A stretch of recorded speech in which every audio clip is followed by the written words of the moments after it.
Okay. I believe we're ready.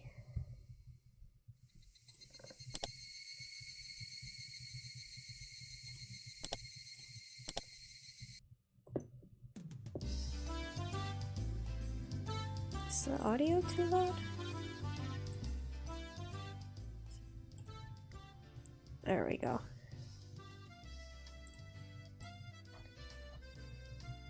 Okay.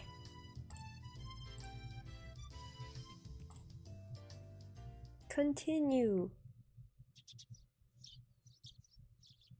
Alright then, I'm off.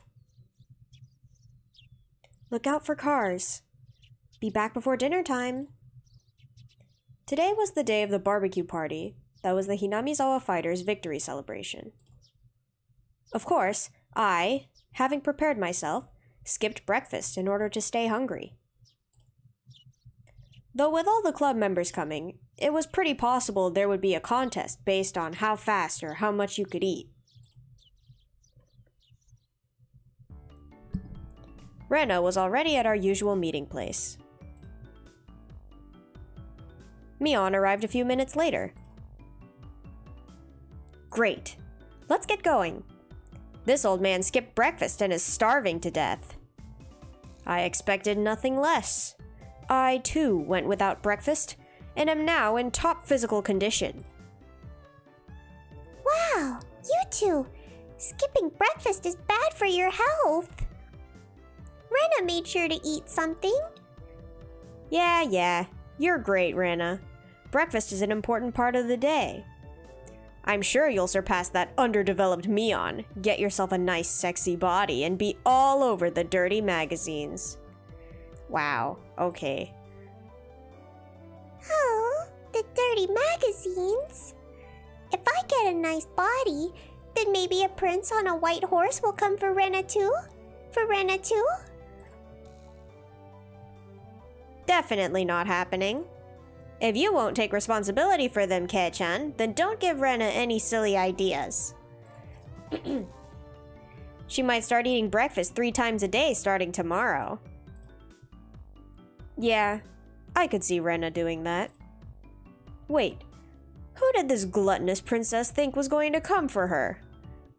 Well, anyway, we're all nice and hungry. Let's go and treat ourselves at the big barbecue party. Yeah! The venue for said barbecue was to be the Furude Shrine grounds where Rika-chan lived. They held events and festivals there, and barbecues too. It was the place that held all sorts of ceremonies in Hinamizawa. Come to think of it, there was supposed to be a big village festival coming up, wasn't there? Watanagashi or something? Oh boy, here we go again. The scenery you could see from that high up was fairly superb, and the calm atmosphere particular to shrines was something fairly difficult to find in the city. We left our bicycles at the bottom of the shrine steps and broke into a mad dash up the stairs. When we arrived on the shrine grounds, the Hinamizawa fighters and their fathers had already gathered and had begun setting up for the barbecue early. Of course, Satoko and Rika-chan were there as well. When they noticed our arrival, they waved to us. Oh, so you managed to not forget about this? Curses! If you all hadn't come, then there would have been that much more meat for me. How truly disappointing it is. You underestimate us, Satoko.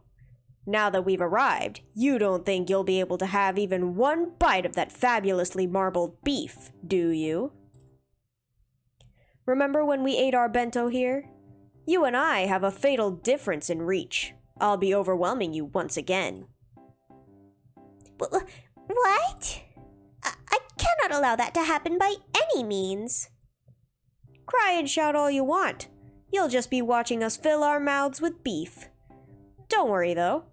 We'll give the peppers and onions to you. I'll give Satoko lots and lots of the grilled squash, too. Squash? With barbecue?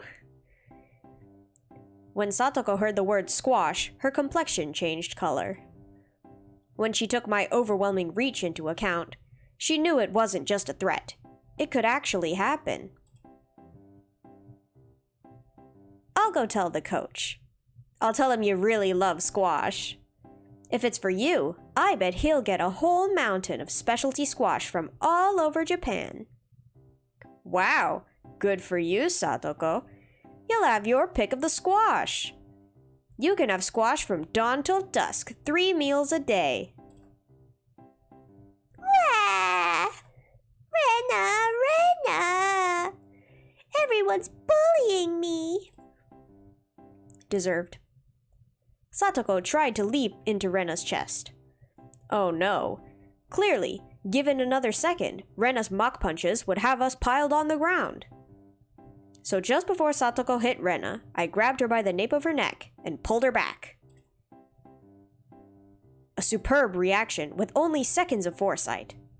At least, it was supposed to be. But for Rena, when I caught the leaping, crying Satoko, it looked like I was keeping her to myself. Bam, bam, bam!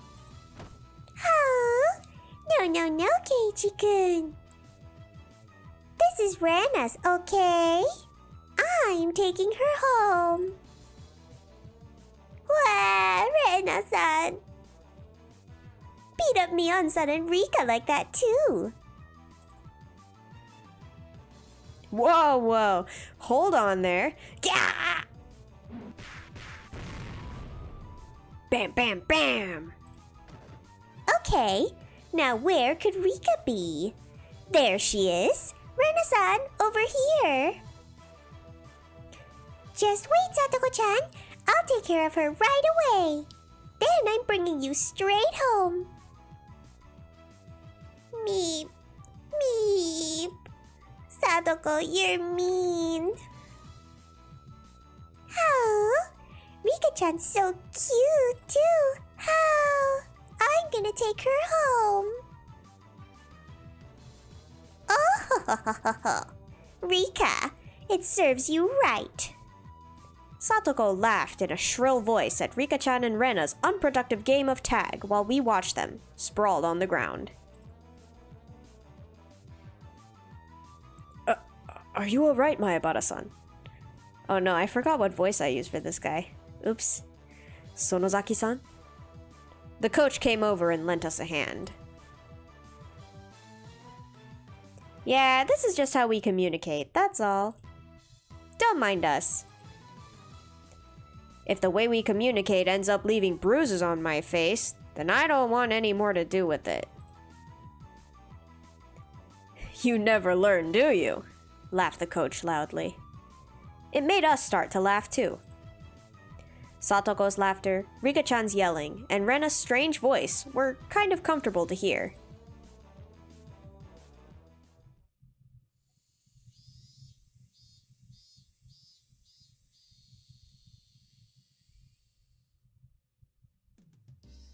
The adults here knew what they were doing, so the barbecue was ready in short order. As the salad oil dripped down onto the plate with a hiss, there was a loud cheer. When the coach brought over a big plate with all the meat on it, we all cheered again. Wow, this meat looks amazing.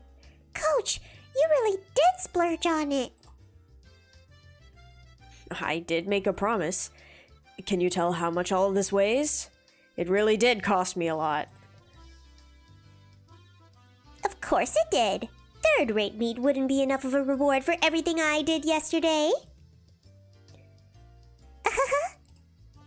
Yeah, Satoko-chan's definitely the guest of honor today. Yeah, Satoko was the one who hit that last home run after all. She might have caught the guy off guard, but the arc it flew was long and true. Satoko's pretty athletic. Not bad at all. She could be one of the best of our generation. She doesn't fall behind in physical ability even compared to me. Maybe Satoko-chan has a big future in the world of sports. Oh, stop singing my praises. You're making me blush. Munch, munch. Satoko, for whom the excessive praise made her not notice the moderately grilled meat being stolen one after the other, was just far too cute. Maebara-san! This is heavy. Tomita-kun and Okamura-kun were carrying something over to us.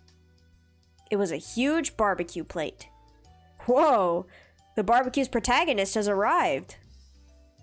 The plate was chock full of skewers with vegetables and meat on them. The grilled, burning hot meat juices made a shh noise as they drizzled off. Mangadu, hello, how are you doing? That emote is lovely. Gulp. You need a lot of heat for cooking something on a metal skewer, so they had grilled the whole plate at once. Hi. Yes, hi. Don't mind me reading. I'll respond every once in a while, so. Yep, can't have a barbecue without some of these. You could say that again. I'll help you out, so let's get it over there. Up we go! Wow! Look! It's amazing! Everyone greeted us with a cheer. Each person received a skewer with vegetables and big pieces of meat on it. You're at work so you can only lurk? Oh, that's okay. Thank you so much for lurking. I appreciate it. Good luck with work. They also received paper cups filled to the brim with juice. In my right hand were pounds of piping hot barbecue. In left was a cup of juice that I could chug down. If this didn't make you want to dance, you weren't a man. I can't hold back any longer. I'm gobbling it down. Gobble, gobble. Is he a turkey? Not just yet, Kechan. We've got a little ceremony first. Can I have your attention, everyone? The coach, with a cup of beer in his hand, mounted the nearby beer cooler. This was supposed to be a victory celebration after all. We needed an opening statement. Dang, I hope it ends soon. For every second this goes on for, a little more of the food's freshness goes away. Satoko stomped down onto the back of my foot. My word! Men your age are so greedy. Can you not wait a little more elegantly? Is everything I'm thinking really showing on my face? Okay, is everyone listening? We won a huge game yesterday. It had become a hard battle after that amazing pitcher came in, but thanks to equally reliable saviors on our side, we scored a beautiful turnaround victory. Clap, clap, clap. Both my hands were full, so the adults and older brothers gave us a round of applause. This is to celebrate that victory. As promised, I got a ton of delicious meat for everyone. Eat as much as you want, and use that energy on our next game. Then, after a few words of thanks to the fathers and brothers who helped with the barbecue, he led us in a toast. Cheers! They say that when toasting, you would normally down the contents of your cup. But we were young. At the toast, all of us immediately began to dig into our skewers. After that, it got really lively, with everyone congratulating one another for things they did during the game. Like how someone made a great catch, or how awesome someone looked when stealing a base. Of course, they congratulated me too, the savior who appeared to fight against the Koshian pitcher. Well, even what I did was all thanks to Satoko. Satoko did have a plan, but you're the only one who could have won over Kameda like you did, Kei-chan. You did more than enough to deserve praise. By the way, Keiichi-kun, you went to eat cake with Kameda-kun after that, didn't you? You look like you were best friends. The seeds of friendship sprouting between male rivals. Something like that? That's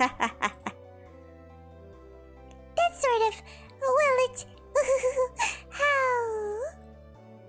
I violently brushed through Rena's hair as she turned red in the face for some reason at the mention of friendship between males, dispersing her pleasant-seeming ideas. Now then, where's the hero, or rather, the heroine? Satoko. Oh, there she is. Satoko was with Rika-chan, in the middle of bragging her heart out about the home run yesterday. And her teammates spared no compliment for her, since even though he was going easy on her, the fact that she hit a throw from a Koshien pitcher was something else. Satoko was more loquacious than usual. It seems she was in a great mood. She was flying so high that I thought for a moment about getting a word in to tease her. But she was the leading actress today, so I decided not to bully her at all. As I watched Satoko, going at things as lively as usual under the sun, it struck me that it didn't quite line up with the pleasant time I'd spent with her. But both of those were the real Satoko. I didn't care which it was, her smiling happily or making a big lively fuss like this. Just as long as she would keep smiling like this forever. I sense that she will not be smiling by the end of this story. She looks like she's having fun. Quite a lot of it. The coach had approached me from behind before I realized it. As he gazed at Satoko from afar, like I had been doing, he addressed me. So I could tell he was talking about her. Doesn't it just cleanse your soul to see Satoko-chan smiling? He smiled, refreshed, searching for confirmation. I felt a little embarrassed to admit it, so against my better judgment, I played it off. Really? I don't think her smile could cleanse so much as a plate. I'm sure Satoko-chan would be mad if she heard that. But that part of her is very cute too. Leaving her cuteness aside, I could understand him thinking Satoko getting angry for being teased would be funny. Mr. Iria, was it? It's Irie. Everyone else calls me Coach, though. I'd be very happy if you called me Coach as well, Maebara-san. Is this recruitment?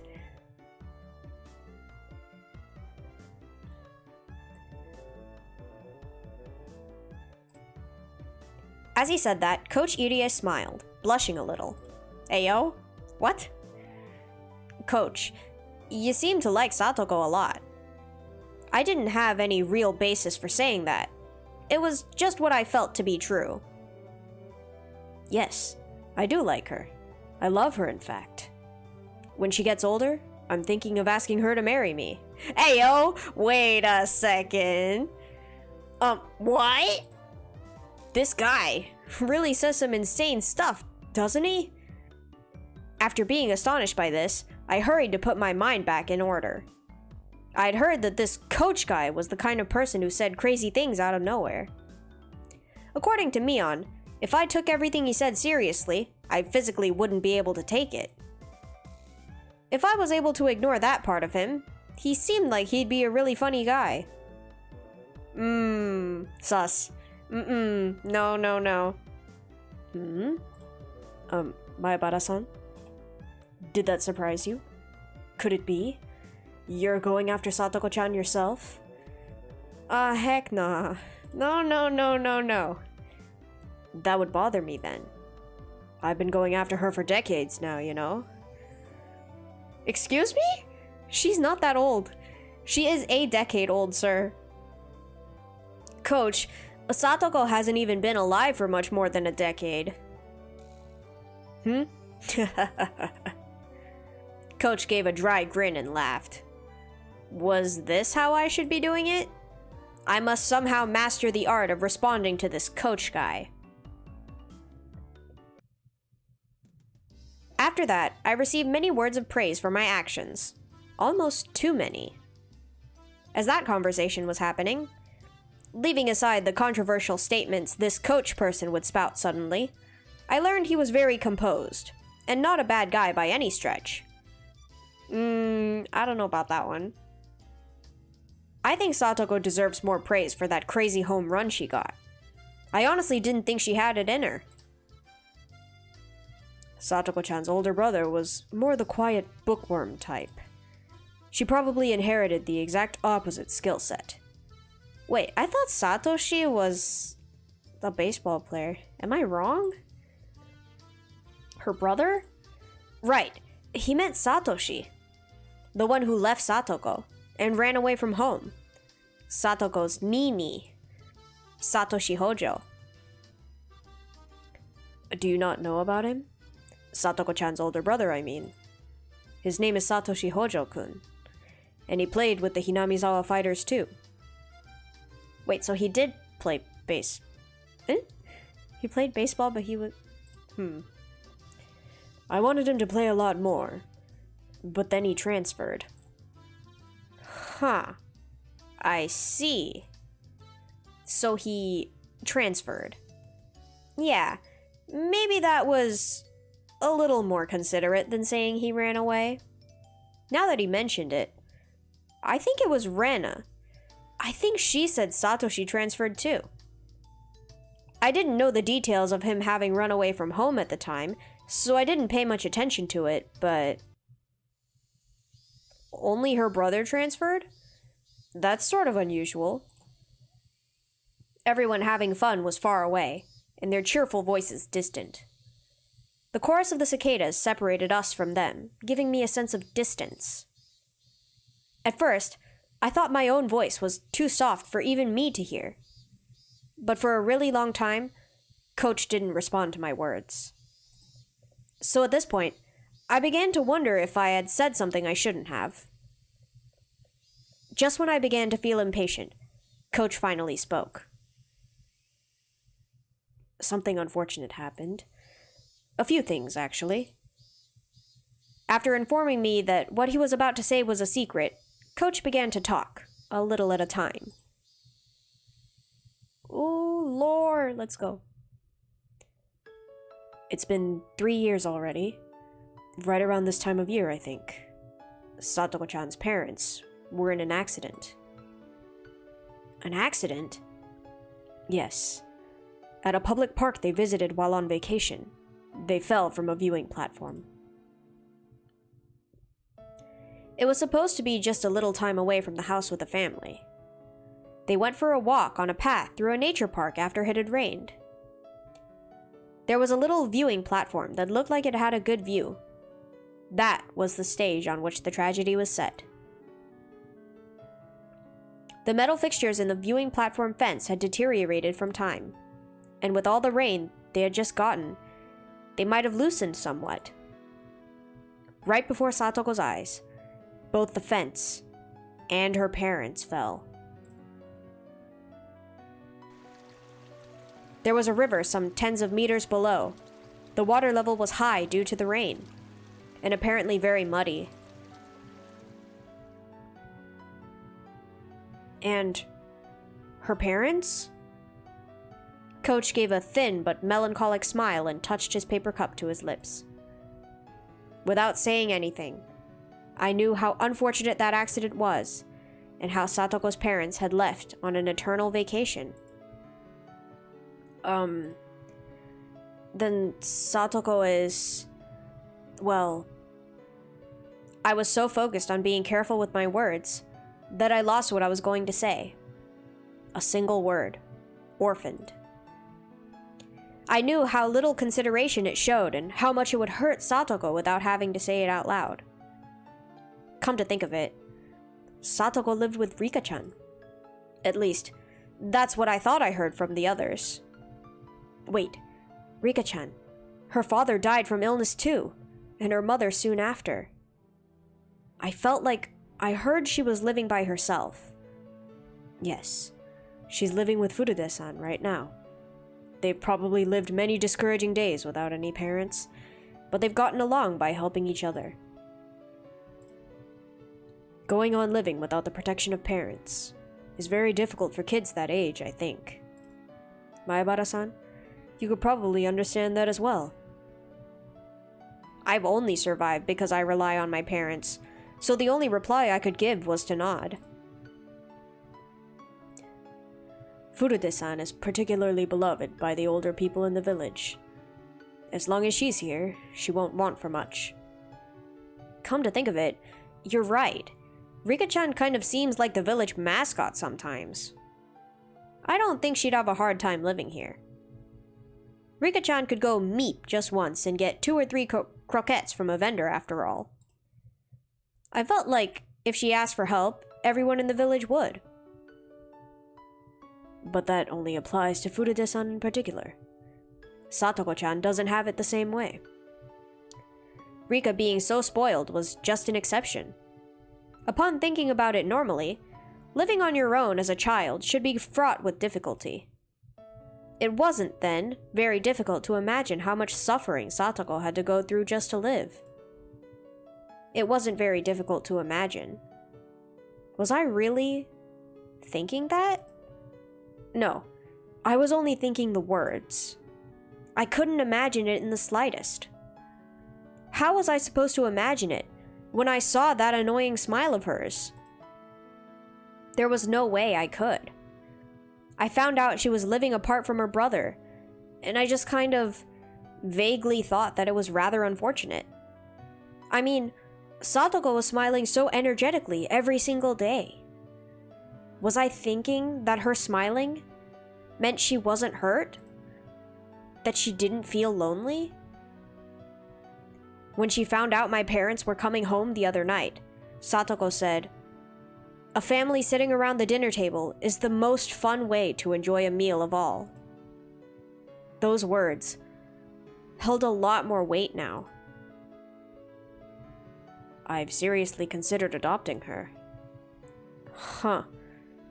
Adoption? It's a secret. After warning me, Coach put his index finger to his lips. I've lived a really steady life all these years.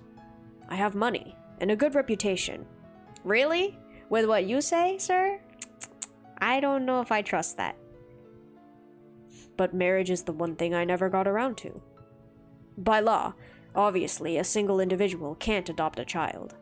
So I can't make Satoko-chan my adopted daughter. What a shame. Didn't take long for my plan to get her to call me Papa to hit a setback. This guy spouts some crazy stuff. At first, I was only half listening. But midway through, I realized how rude that was. This coach person seriously only wished for this one girl, Satoko, to be happy. That was neither crazy, nor was it nonsense. He just wanted her to be happy. Those were his true feelings. Satoko-chan's current lifestyle is probably not a very happy one. But you know, I want to make it easier for her, even if it's only a little.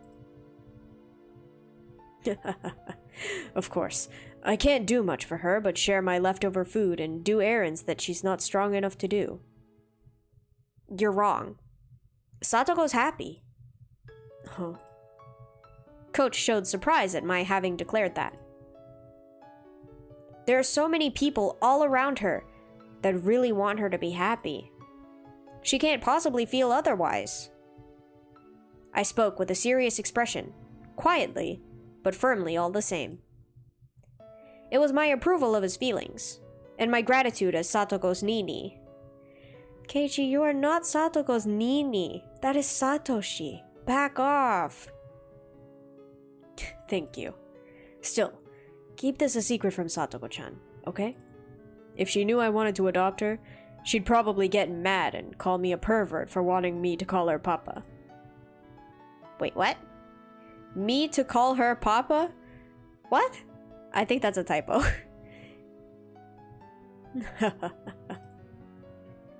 I wonder. Satoko may have been somewhat childish, but she was still able to empathize with people.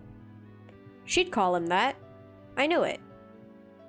As if my feelings had gotten across, Coach grinned, satisfied, and returned his gaze to the hustle and bustle before us. Her parents, and her older brother. She lost her family, had no relatives, and was huddled up with Rika-chan, who was in the same situation. Satoko Hojou. It wouldn't be odd for her to look at life with despair. But she didn't seem to feel that way. She lived energetically, with a smile. I want her to keep smiling forever. It was a naive wish, and yet it was one that he couldn't help hoping for. So, The words that I spoke were the same. What a coincidence. I think the same way. Oh, you too, Maebara-kun? Then that makes us friends. Let's make a promise.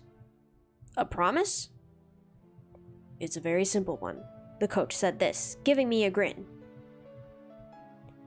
That we will never, ever make her cry. No, that's not happening. It was short and to the point. Yeah. I promise too. Coach nodded happily.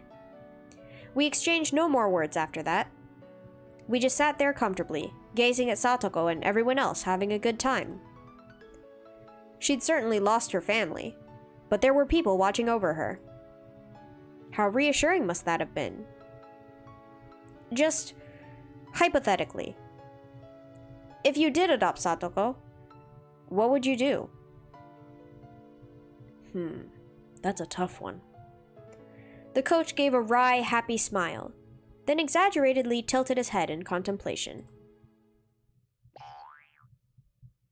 Well, first, I would get her to call me master and make her into a lovely, kind-hearted maid. Huh? What? How does this guy always pick the craziest time to say the craziest things? Maebara-kun? I haven't said anything yet. What are you talking about? I heard it loud and clear.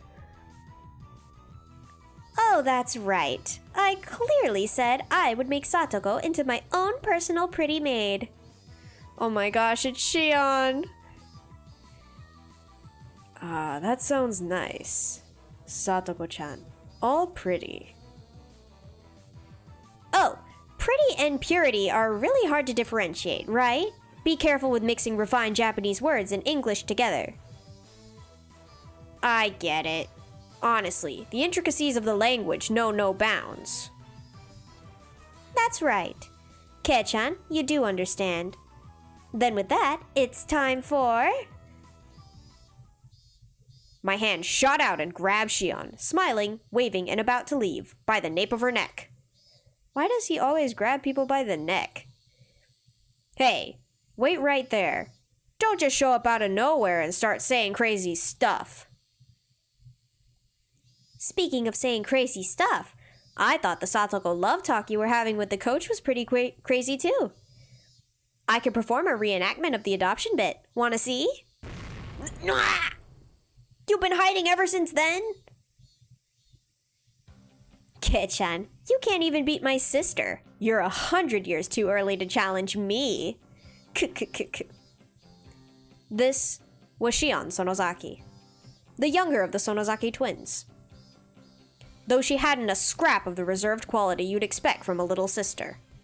She was a villain no better than her older sister Mion.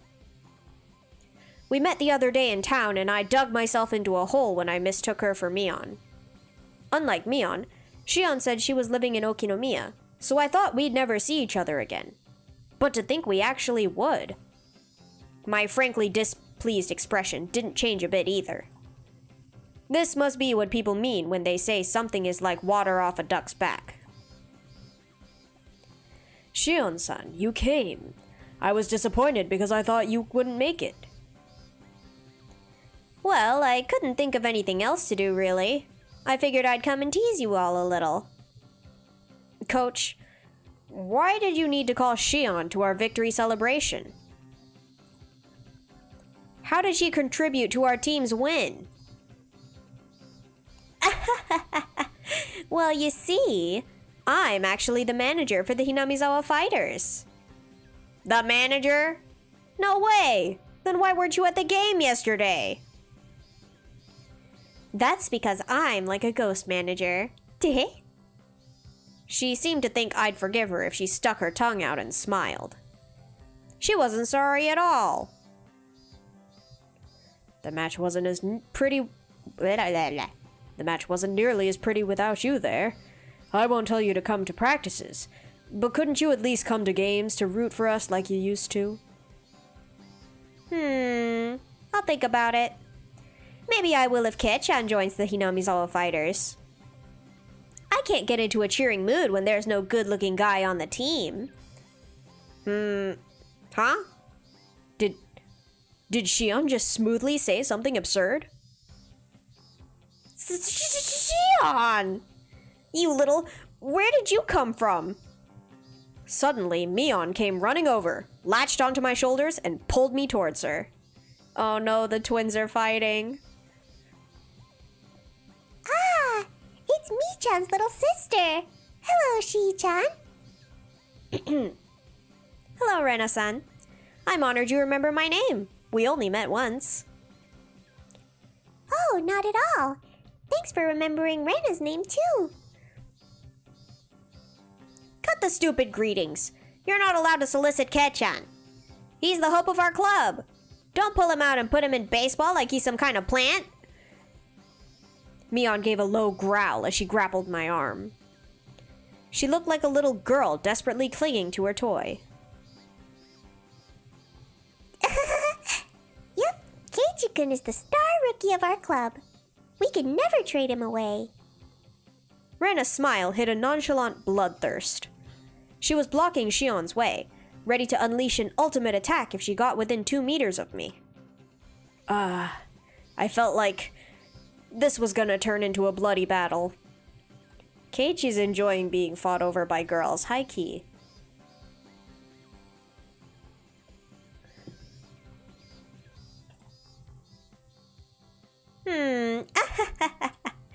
That's too bad. We'll leave the negotiations for another time. You don't have the right to negotiate. Coach, why'd you have to call Shion here too?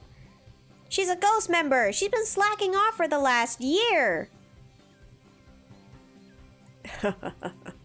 I just thought it would be even more fun if Shion-chan was here. Yep, it definitely worked. That was what he planned for all along. Mission accomplished. Hey, Ketchan, come over here. We're all playing a game. With strings attached, of course. Shi-chan, how about you? The rules are simple, and it'll be fun.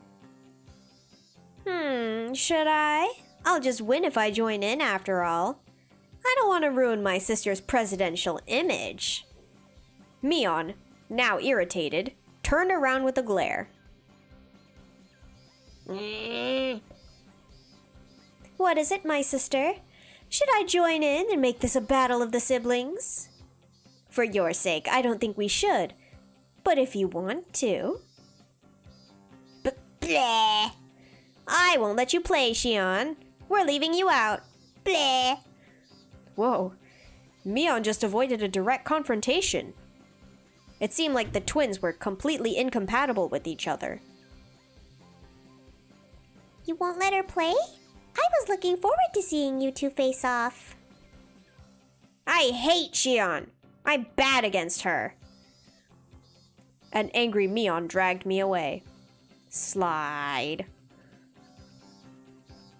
Do your best. I'll be rooting for you. Go for it, Ketchan. Yay! Shion waved her hand at us, reveling in the bliss of teasing Mion. All right. Club activities had begun, which meant I needed to clear my mind. What was today's battle? Today's punishment game? I'd take anything on. Okay, Keiichi-san. You should prepare yourself. We're going all out today. Great. Bring it on. Satoko or not, I'll crush you all mercilessly. Rena will profit from your battle and fish herself up a win. Then I'll get all the manta rays first and ride them to victory. Oh! Rika-chan is flat like a manta ray! Oh! I want to take you home! Okay, everyone. We have a lot of people today, so let's play something easy and simple. Today's game is...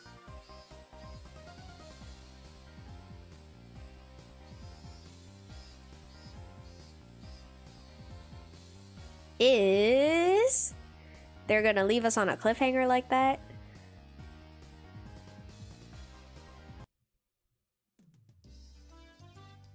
Wow, they're just not gonna tell us. Okay. Everyone who lost the game dropped out and had to help clean up after the barbecue.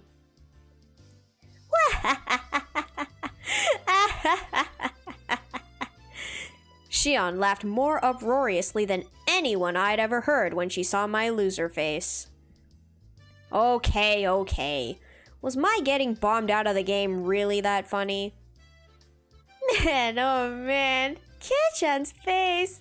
He was like, how could you still call yourselves human? Dang it! I had it all worked out when I bought up the scissors. If only Satoko and Rika-chan hadn't betrayed me.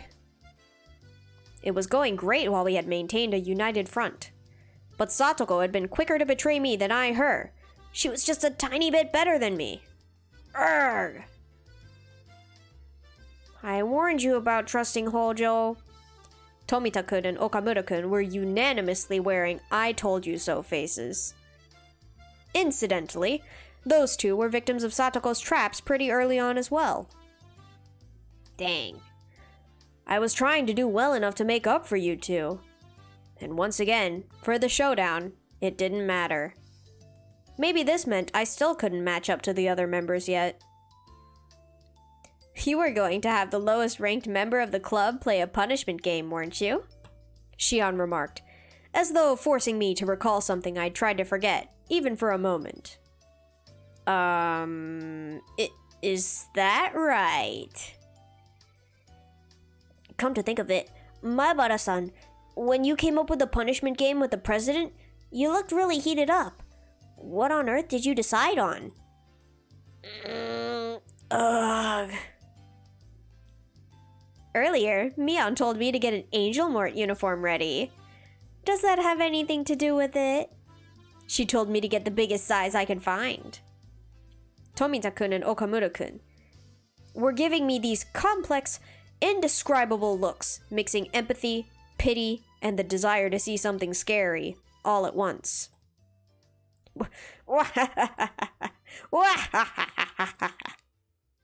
All I could do now was laugh. Strangely enough, the more I laughed, the more I felt like it was actually funny. Gaslighting yourself.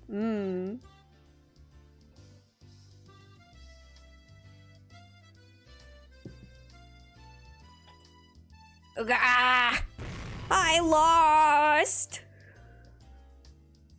Oh my. Maebara-san, what's the matter? You're smiling, crying, and howling.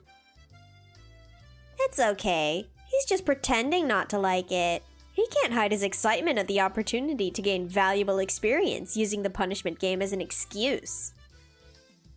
Right? What do you mean valuable experience? I held my head in my hands in agony. My state of mind could be summed up with a 3-letter word. It was sob. Coach gently put his hands on my shoulders. Was he comforting me? Maebara-san, in times where you must accept hardship, just imagine that you're a maid on the receiving end of some strict disciplining. See? Doesn't the hopeless situation seem kind of fun now? Yeah, it's nice, isn't it?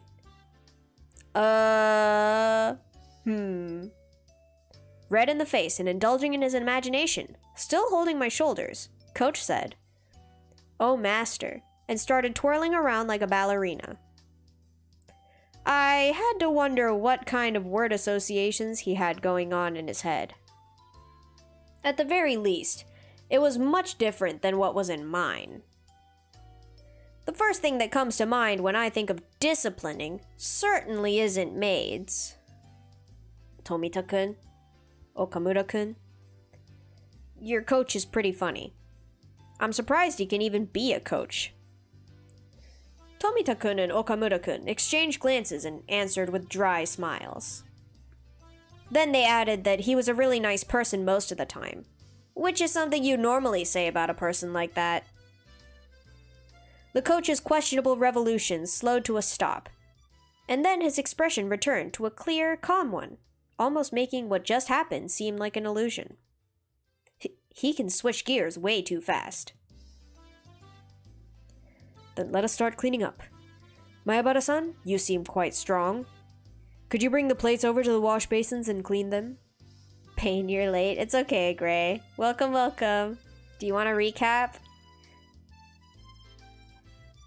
Right, on it! I hoisted the dirty barbecue plates, each with slimy oil clinging to it, and looked for the wash basins.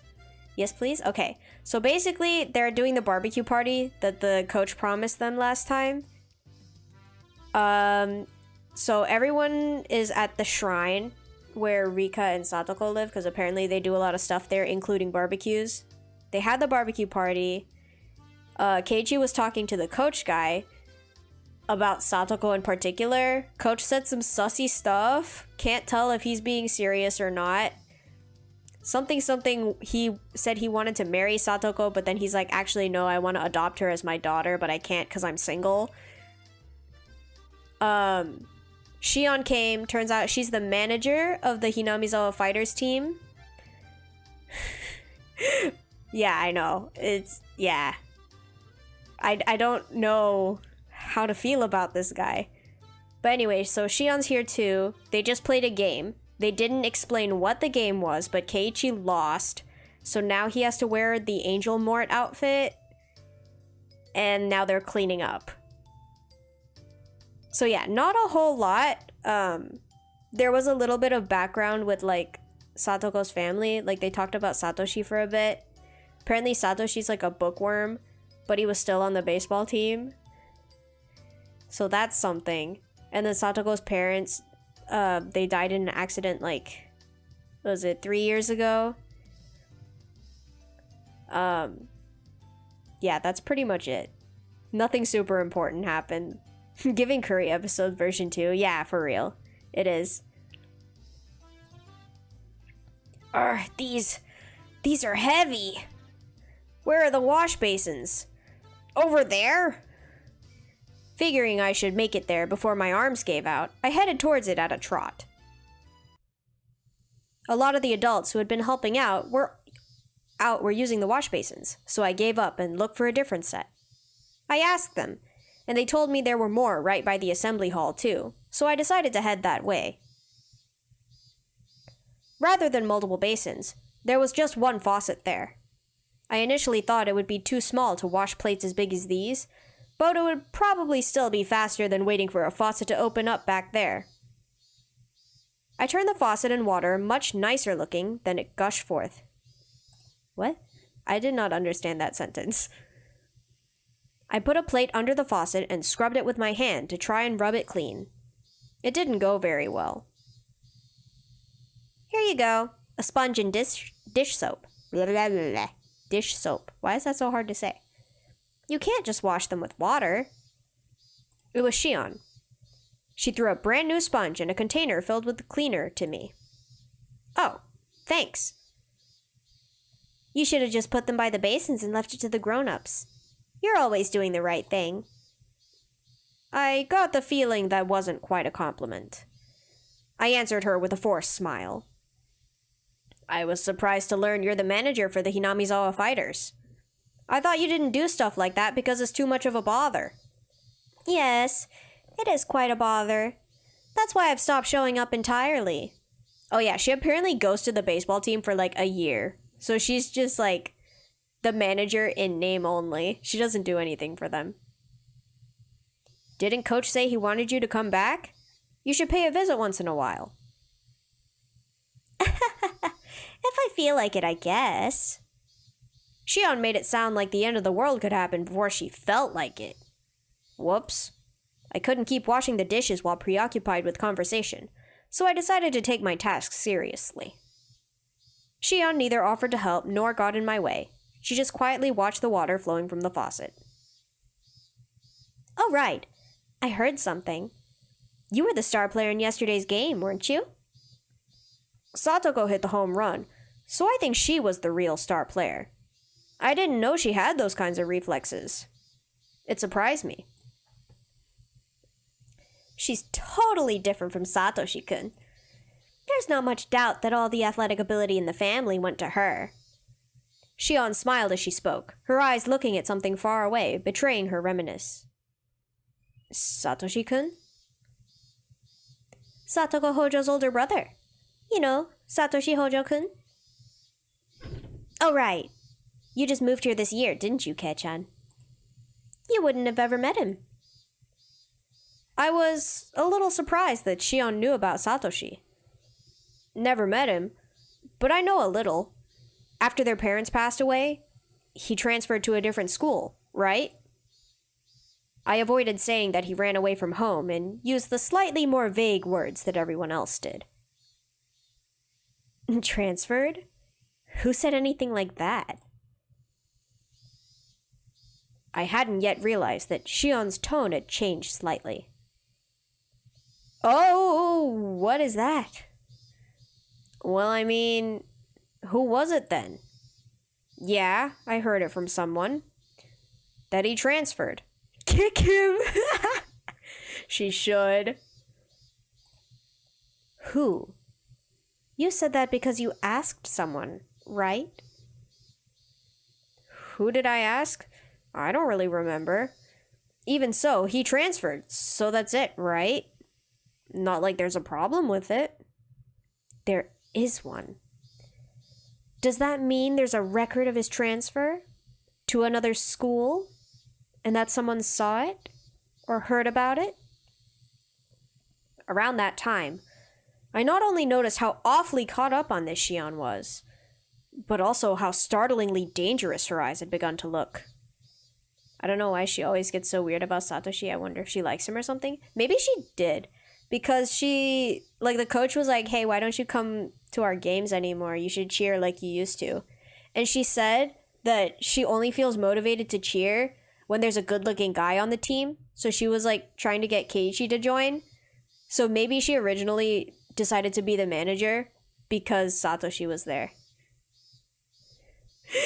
Wow, I know, that was, like, good-looking? Excuse me? Keiichi?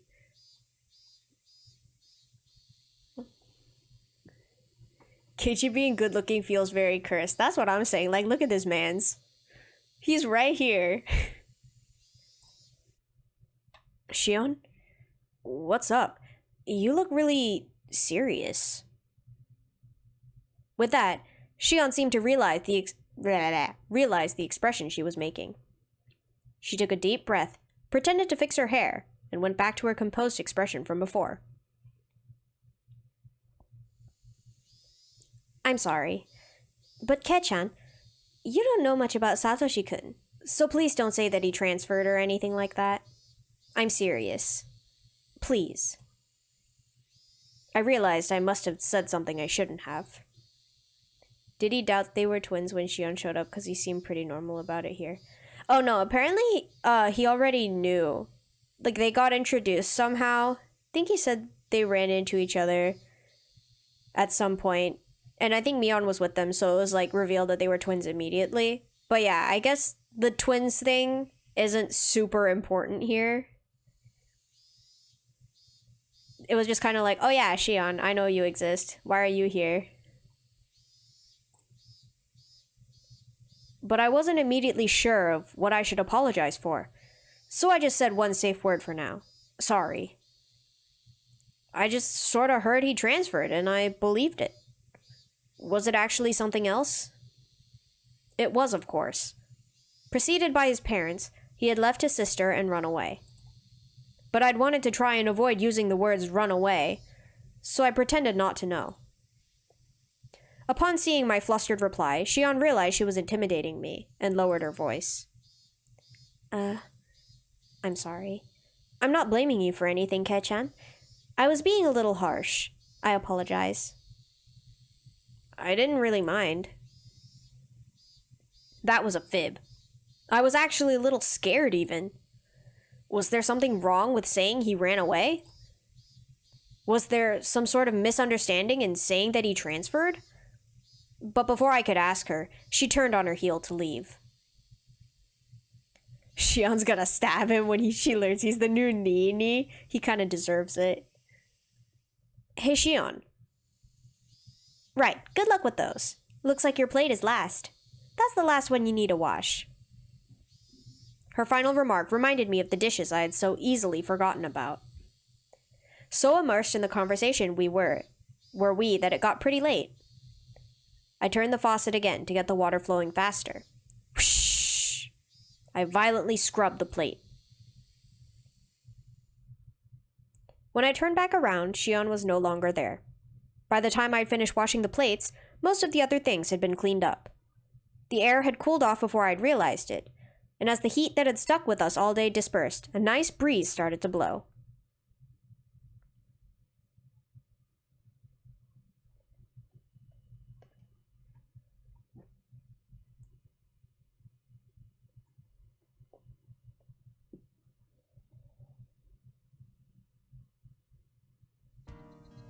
Okay, everyone, can I have your attention?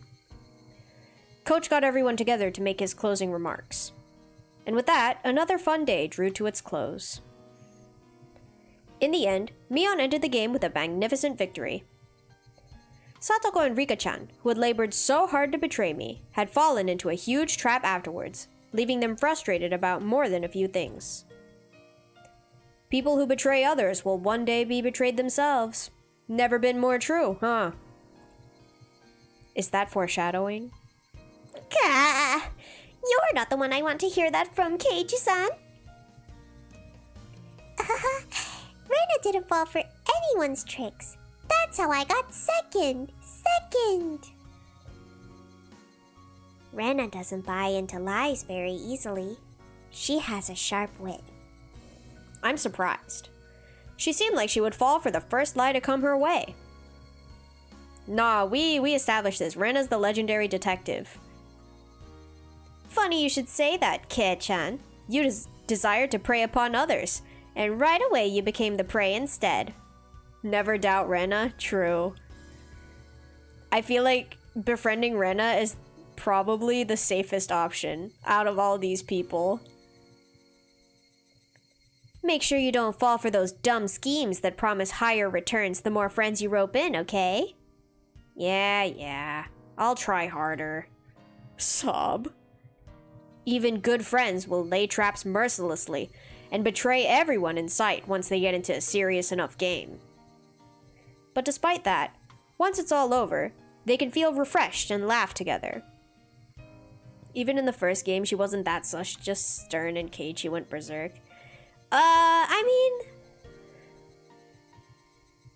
It was more like people made her look sus. Besides the fact that she carried a hatchet around, but like apparently that's normal Rena behavior, so. But yeah, I think like she definitely doesn't act as secretive or anything than the other characters. Cause like Mion was red flag after red flag. Rena was just kind of like, she suddenly snapped and then it was like, oh, okay. It reminded me of how we were all such great friends. Anyways, I'm looking forward to Keiji-san's punishment game. However, can you really implement such a thing? I would think the store manager would have a thing or two to say about it, no? I wonder. Maybe Keiji-kun will be really cute. I kind of want to see how... I'm on the edge of my seat. I will trip him up and make him wipe the floor. Ah, that would be great. Ah! Why couldn't I win now of all times? Whenever I think I'll definitely win today, and that I'll make someone else play the punishment game, I lose. Is it not enough? Do I not believe hard enough in my victory? Whoa! Oh, the wailing of the loser tastes like sweet honey. How sad, how sad. Pat, pat. This is how you get stronger, Keiji-kun. It's like I'm looking at Mi-chan from last year.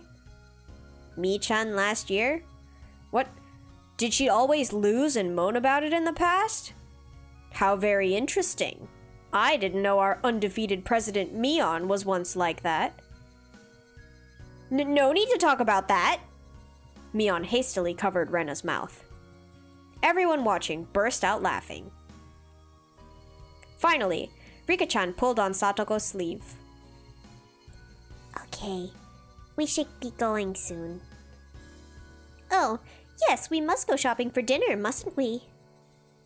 I wanted to keep talking like this forever. But it was getting late. We split up with Satoko and Rika-chan and decided to get on our way home. Alright, bye!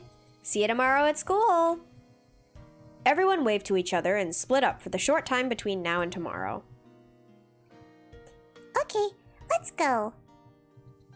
We began walking down the tall staircase leading from the shrine grounds. As the sun started to set, the afternoon's heat began to disappear as though it were never there. Just listening to the chorus of the Higurashi was enough to make me forget about how hot it had been today. Come to think of it, still June, huh? We didn't have a rainy season at all this year. Like, all of a sudden it's just summer, you know? Now that I thought about it, she was right. It was June, the season of long rain, of hydrangeas and snails. I haven't seen a real rainy season since transferring here. According to the weather forecast, it's supposed to get more rainy during the first part of the week. They were warning people about heavy showers. I hope it doesn't run into the Watanagashi. Oh boy, here we go. That's right. The rainy season's supposed to be rainy. Rena likes all the rain in the rainy season. What? So much rain just makes me depressed. Hey, Kechan. Huh? I was a little spaced out, so I was late in answering Mion. I was thinking back to my conversation with her sister. When I said that Satoshi transferred, Shion clearly got angry. She was mad at me for saying something so careless. I mean, it may have been a vague way of skirting around the fact that he ran away from home. But I don't think it was so bad that Shion would need to feel mad about it. I wasn't really satisfied with it. I felt like a child, completely ignorant of what he was being scolded for. So my thoughts spilled out of my mouth in a very direct fashion. Satoko had a brother, right? Named Satoshi, I think. What? As soon as I said the name Satoshi, Rena and Mion both lost their relaxed, comfortable mood and made strange expressions. Should I have avoided talking about this? That's what they made me think. But I've already said it, so that's that. And I'd be lying if I said I wasn't interested. What happened to Satoshi again? Keiichi should just avoid talking. Literally, every time he opens his mouth, he says something wrong.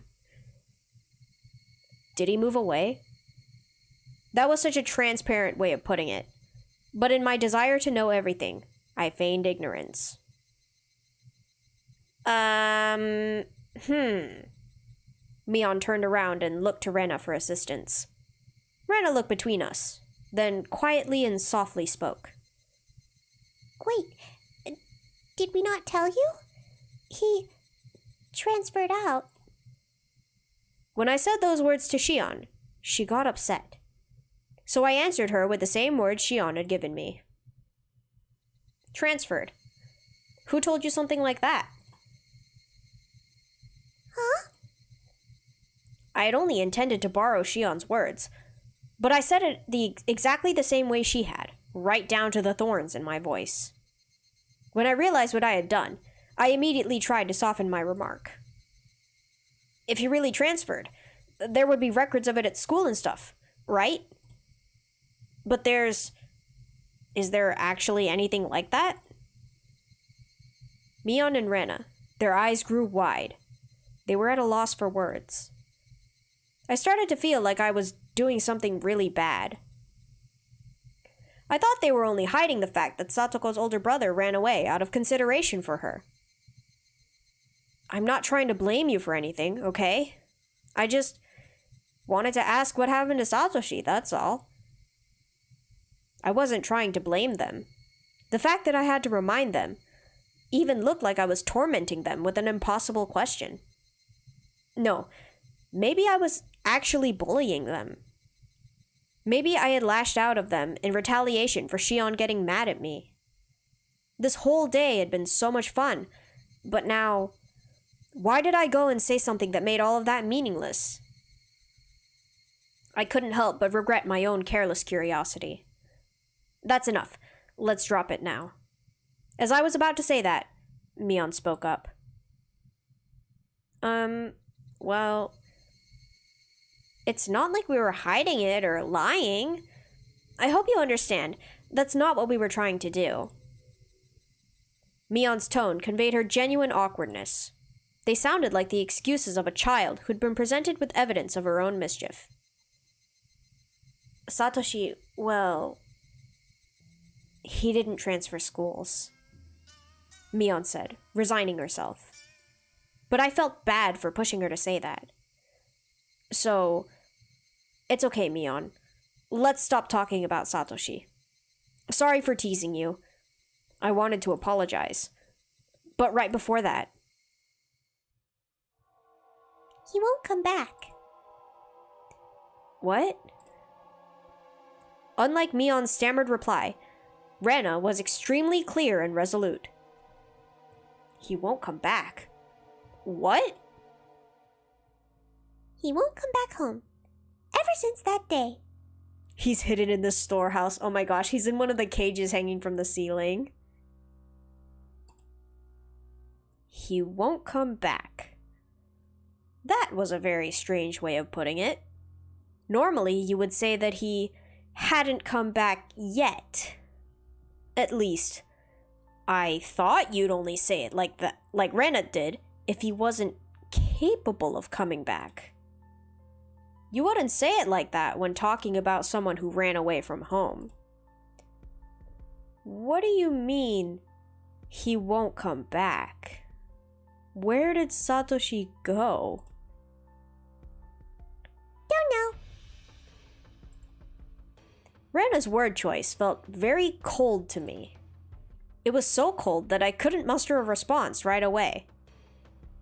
Well, she's right. After that day, Satoshi hasn't returned home. Mion noticed the deadlock between us and hurriedly followed up on what Rena had said. Well, that is, everyone in the village searched for him, and we even got the police to help us look. And, well, they started thinking that maybe he ran away. They started thinking he maybe ran away? When running away from home, I thought you were supposed to leave a note or something. So when Satoshi ran away, he would probably have left some kind of a letter apologizing to Satoko. That was just kind of what I figured. But from the way Mion was talking, it seemed a little different than just running away from home.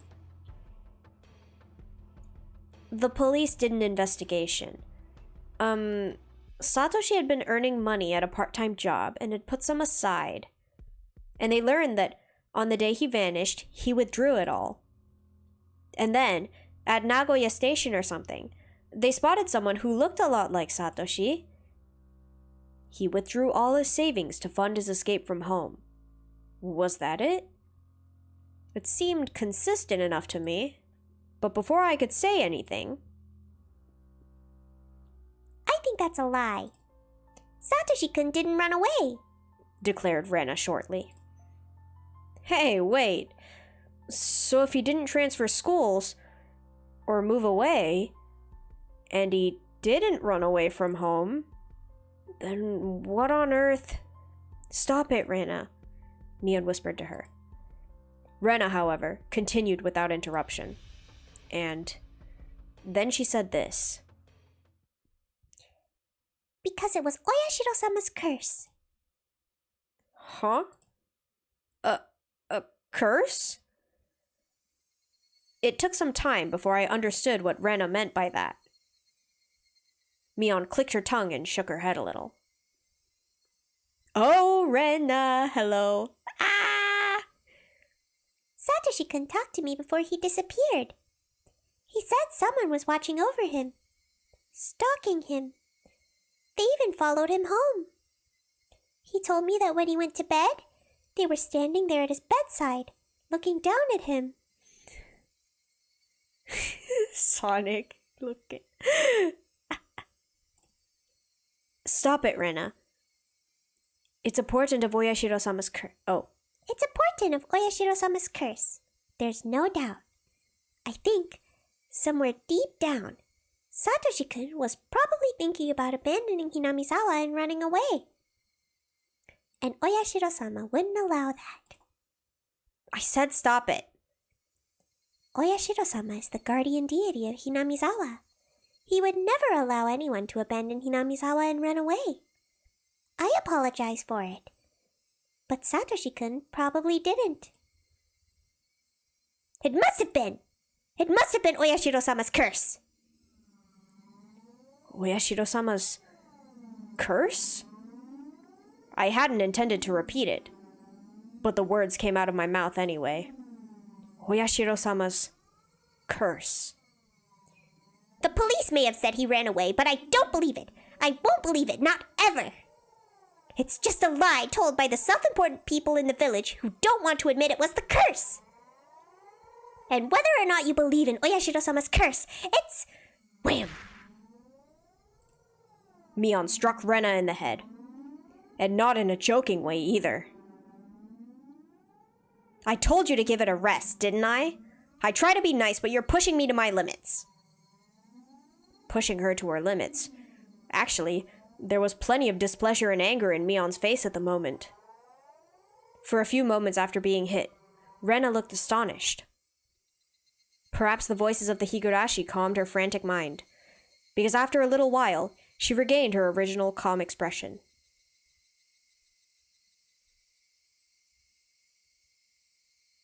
Well then.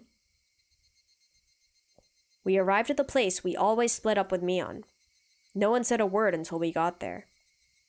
The voices of the Higurashi just tortured our ears with their buzzing. We'd always split up with Mion here, leaving just Rena and me. Hey, Kechan, didn't I promise to lend you some manga? Want to come over real quick?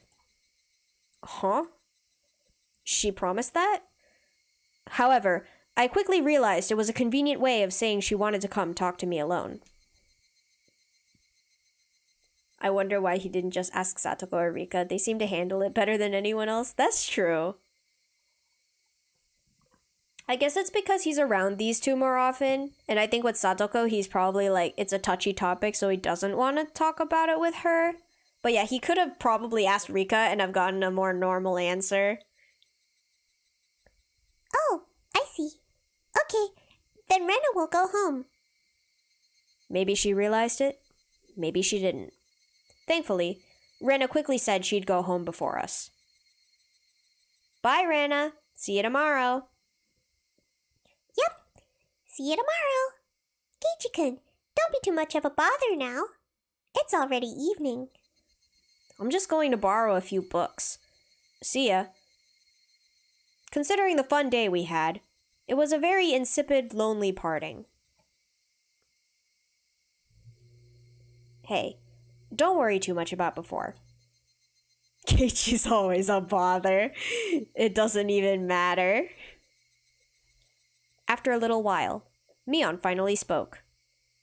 Quite some time had passed since splitting up with Rena. No, I'm not, really. I think it was my fault anyway. We weren't trying to hide anything about Satoshi. It's just one of those things that we shouldn't mention, you know? At this point, I understood exactly what she meant by that. Judging by our odd interactions with Rena, I understood so well it hurt that I should never talk about it again. Actually, if that's the case, then with Shion too. No, this is a bigger problem. Talking about it in the first place had been indiscreet. I shouldn't have been interested in it at all. But that's why I really had to think about it. About why everyone got so irritated. Idiot. Stop thinking! Stop this, Keiichi Maebara. By the time I tried to warn myself, I had accidentally spoken already. I won't ask ever again. So could you tell me honestly? What on earth happened to Satoshi? He ran away, right? This man, he's like, I shouldn't talks. For a long time, Mion remained silent. But finally, unable to endure it any longer, she began to speak timidly. Have you ever heard about Oyashiro-sama's curse? Just a little bit. I got the gist of it. I only overheard someone in class talking about it, though. Oyashiro-sama was the name of the deity protecting Hinamizawa, that they worship at the shrine we had a barbecue at today. And a few years ago, when they started talking about the flooding in Hinamizawa as part of the dam project, one of the people worked on the site died or something, and people blamed it on Oyashiro-sama's curse. That's how it was. Satoshi's dead parents, they were proponents of the dam project. Huh. Wasn't everyone in the village against it? Why would they support the project if they lived here? The dam project. That would flood the entirety of Hinamizawa. I'd heard the village got all together to fight the terrible project, but it was a little hard to believe there were villagers who were supporting it. Well, there was a lot of stuff going on, but not everyone agreed to stand up to the dam proposal. Satoshi's parents were basically the leaders of those who were all for it. Leaders of the ones for it? Satoko and Satoshi's parents? Yeah. The government had gathered a lot of compensation money to exchange for the construction of the dam. There were plenty of people who agreed with the proposal because they wanted the money. Aside from a few households, Hinamizawa was, in general, not very affluent. And not because they were proud to inherit the land of their ancestors. It wouldn't be strange if some people wanted enough money to start a new life. But even in that case, they would have had to hesitate to say so, given the situation. So Mion's family was like at the forefront of the resistance because they have money anyway. That's what it's sounding like to me. It just happened to be Satoko and Satoshi's parents, who understood that and stood up to be their representative. By that standard, you might say Satoko and Satoshi's parents were very heroic. They volunteered to be hated, all to help those without much money who didn't have a voice. And then, their parents had bad luck. They died in an accident on the day of the festival honoring Oyashiro-sama. So people started to think that maybe it had been Oyashiro-sama's curse. I thought back to what Coach told me today. They went to a nature park on a family outing and fell from a cliff. So, people thought even Satoshi running away from home was because of Oyashiro-sama's curse?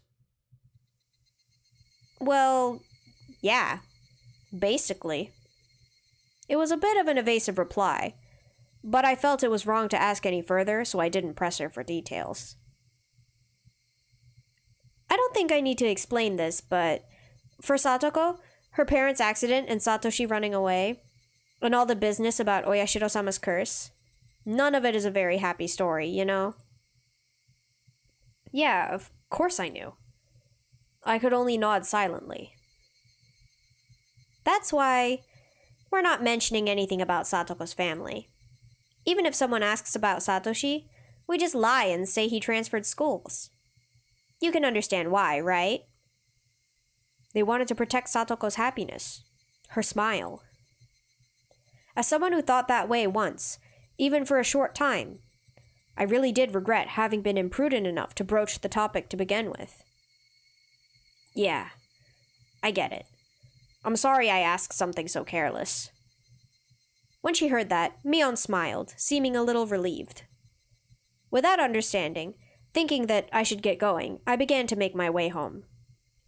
I could really have stopped by Mion's house, but it was already late. I'd stop by again the next time I had the chance. Bye then, Mion. Sorry about today. See you tomorrow. Yeah, goodbye. We waved to each other. Then, suddenly remembering something, Mion called out to me. Kei-chan! One more thing. Not only around Satoko. Could you keep quiet about Satoshi with Rena too? Huh? I think you realized earlier, but for some reason, when it comes to Oyashiro-sama's curse, she gets extremely serious. Ever since she transferred here. Yeah. Judging by how Rena was acting earlier, it was clearly no laughing matter to her. Mion had interrupted the conversation for us. But if Mion hadn't been there, what might have happened? Why would Rena be so serious about it? Not only Rena either, but Shion too. Death! True. Always. I don't know. Rena is... Oh, this is a secret, okay? If you tell anyone, we're not friends anymore. Mion emphasized this, as her expression clouded even further. I won't tell. What's this about Rena? She says she's been a victim of Oyashiro-sama's curse before. Huh? If you tell anyone, I'm not inviting you to my birthday party. That is literally the vibe. Well, it may sound mean, but I think it might be a bad case of a persecution complex or some kind of wrong assumption. But she says so herself, so I believe her. If I poke fun at it, she gets pretty upset. Rena jokes around all the time, but she's really scary when she's mad. I get it. Don't talk about it in front of Rena. Right. About Satoshi. Yeah. If possible, I think we shouldn't talk about this ever again. For her sake. And for Satoko's. For everyone else's too. And if I must say, for your own sake too, Kei-chan. With her silence, Mion made sure I knew that. Yeah. Okay. I got it. Thanks. Saying only that, she waved her hand and began to walk away. I watched her go, a little dazed, and then started walking myself. Satoko's older brother Satoshi. Had he run away from home? Or had he been the victim of the curse and disappeared forever? Whichever the case, none of this was anything I should have asked about. The cooling air forced me into self-reflection. I wanted Satoko to smile. Yet my curiosity easily defeated me, and I frivolously tried to step into the dark side of things in a joking way. I'm shameful. I wanted today to be exactly like yesterday. I wanted tomorrow to be just as fun as today, too. So why did I go and do something like that? We were having a blast at the baseball game yesterday. And today we had a blast at the big barbecue party, too. It was a lot of fun. But then I went and almost nullified all of those fun times. I would have to be more careful starting tomorrow. I would put all this unpleasant stuff behind me forever. Like hell, I'm gonna let my enjoyable life end because of how careless I was today. But the more I thought that I'd be more careful starting tomorrow, the more I couldn't get rid of the ominous thought that I'd already put an end to those enjoyable days with what I'd just done. At least he's always on brand, ruining everything. He's very consistent, yeah. Hey, wait. Calm down, Keiichi Maebara. The gears of destiny are freaking gigantic, aren't they? What happened just now was trivial. It doesn't make any sense to think my life will be totally different starting tomorrow. But even though I understood it logically, the mist in my heart wasn't going to fade, until tomorrow turned out to be just as fun as today. I'm acting weird. I'm thinking a little too much about that conversation. I wish tomorrow would come already. I wanted it to make me understand how absurd my insignificant doubts really were. The night was long.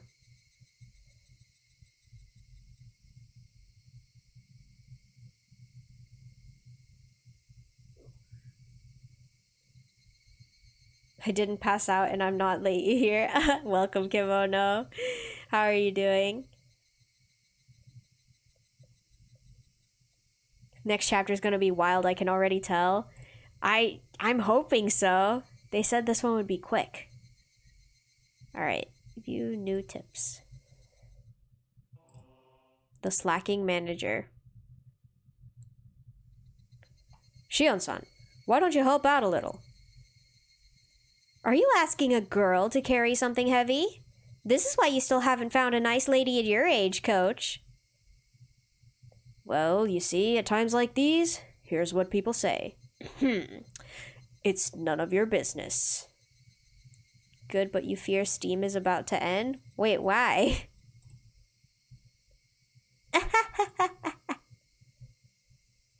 He was loading the station wagon with heaps of equipment we'd use for today's barbecue meeting. All the fathers and sons who had helped were starting to get on their way. All right. So, Shion-san, why did you come all the way here? If you rode here on your bike, I can give you a lift. I did, but I'll be fine riding back. I appreciate your consideration. I was glad you came today. Things don't quite fit together without the manager here. Am I still the manager? I've been shirking my duty for an entire year, so maybe you should just fire such an incompetent manager already. All right. If you say you want to quit, then I'll fire you whenever you want. Grr, that's not fair. Let me go soon, please. Every time I don't show up at a game, I get an annoying phone call, and I can't stand those. If you were more honest with yourself, Shion-chan, you'd be far cuter. Your father's so sad. Where did he go so wrong as to deserve such a rebellious daughter? Oh, perhaps if your father catches you in a big loving embrace, you'll open your eyes? Well then, don't mind if I do. Come here. Ayo. Coach was fooling around with all his might, but Shion just smiled into the distance without responding. Why he's saying she got daddy issues? He does that apparently. He just says the most scandalous things. Nothing's changed. You're still a weirdo, Coach, and everyone's still as lively as ever. Even though Satoshi-kun isn't here? Is that what you wanted to say? He'll come home. I'm sure of it. He has someone waiting for him. I missed the dialogue. No. Where's log? Say whatever you want. He sure is cruel, isn't he? Going off to who knows where, leaving such a cute girlfriend behind. Oh, so they were dating. Huh? Girlfriend? Who? Who? Huh?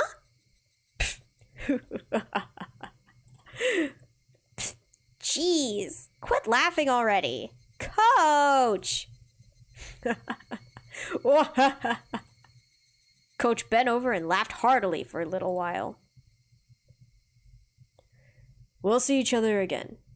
Please come and root for us once in a while, okay? If I feel like it.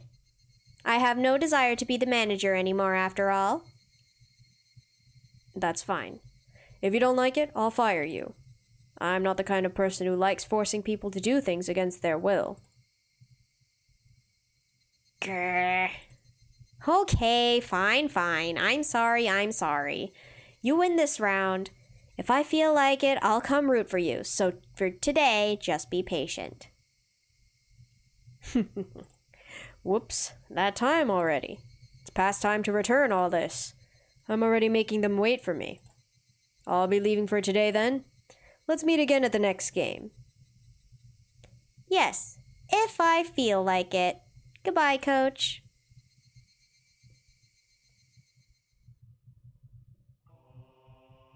Copy of the preliminary autopsy.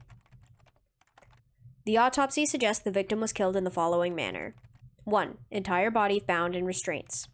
Traces left behind from when the body seemed to have been bound indicated usage of a specific restraining table rather than rope or another common method. Finger joints on either hand appeared to have been bound especially tightly. Highly likely the table was either specially made or homemade given this information. 2. both ears and nose severed with a sharp blade. Traces of the restraint and other things seem to suggest there was at least one more other than the one who severed these body parts holding down the victim's head. Possible that multiple blades were used, with one of them most likely being scissors or shears. Wait, whose death? That's what I'm trying to figure out. Is it the body from, like, chapter 1 that they found in the... Was it a river? Or, like, the gutter? The sewage system? I'm assuming that's what it is. Probably, yeah. That's what I assume. Because they never gave an autopsy for that, so... 3. 5 nails penetrated fingers on each hand. 1 long nail stuck in each joint of the finger on each hand for a total of 30. Okay. The deceased's fingers were nailed to wooden planks 20 square centimeters large. Extremely likely these planks were part of the restraining table. In addition, it is likely that the table was originally designed for such a purpose. 4. Abdomen incised, intestines removed. The incision in the abdomen is likely to have been a technique grounded in medical methodology for using a sharp blade. Estimated that there was still no threat to the victim's life at this stage.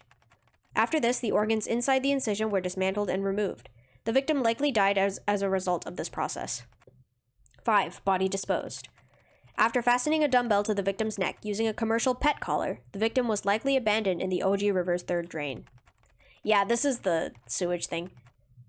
Judging by the dumbbell's weight, it is highly possible that they would have needed at least 3 grown men to have disposed of the body. To Oishi-san.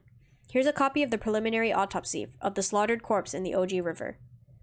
Chief Shigeharu sees this as having a possible relation to the S group. What are your thoughts, Oishi-san? I hope it was that one lady, Takano. The one that died in a fire last time. East round 3. There it is, Ron. 3 chun 3 Dora Mangan with 1,500 extra. What? What's up with that? How do you have 3 Dora? You idiot. You're the one who flipped over another Kandora when you knew Oishi wasn't Tenpai. That's what you get. Getting more Dora was the only thing I could do after revealing the chun. You can't discard a Dora tile after a Yakuhai is out. Oishi grinned meaningfully at his buddies, swearing, began breaking down the walls and reforming them. Oh, as his buddies. By the way, Oishi-san, identified her yet? What? Oh, the mutilated body in the drainage channel. Any new leads come up? Yes, well, you'll have to find proof yourself, though. You're really something. Who was the deceased? Rina Mamiya. Actual name Ritsuko. Apparently she worked for the Blue Mermaid, a hostess bar on Shishibone Flower Road. Okay, so it wasn't Takano. Phew, that's a nasty place. A young leader of the Sonozakis owns it, yeah? Sonozaki, whoops. So it's related to the S group. That mountain'll be tough to scale. Rumors say the deceased has been dipping into the Sonozaki's protection money. And on a pretty significant scale, too, from what I've heard. A woman getting her hands on the protection money. Sounds like a man's behind it. Not a lot of women do that sort of thing themselves. Well, he's dead anyway. The body just hasn't been found yet. About that, Oishi-san, her cohabitant's apparently alive. Alive? Then maybe he'll die soon. Vermin usually exterminate other vermin. I think we have a very nice self-cleansing system going on. Anyway, her man, it's, well, Teppei Hojou. Hojou? Who's that? Teppei Hojou, the husband of the housewife who was beaten to death last year in Hinamizawa. I heard he disappeared after the incident, though. I get it. He was staying at his lover's place, huh? And so the Sonozakis grow ever more suspicious. Where's he now? He was living in that woman's apartment. He must have thought she abandoned him, so he's been searching around shops and other gathering places. Oh boy.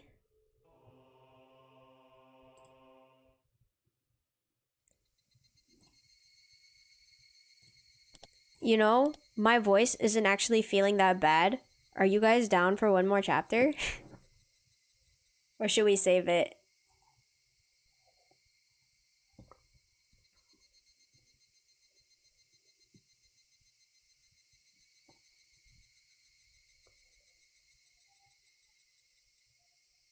What do you guys think?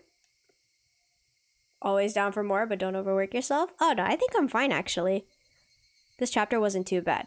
So we'll take a 2-minute break and then we'll come back to it. Yeah, okay. Listen, I'm impatient. I need to know what happens. I feel like we haven't touched Higurashi in forever, even though it's only been a week. So, we'll take a 2-minute break and then we'll come back and we'll read one more chapter. So I will be right back.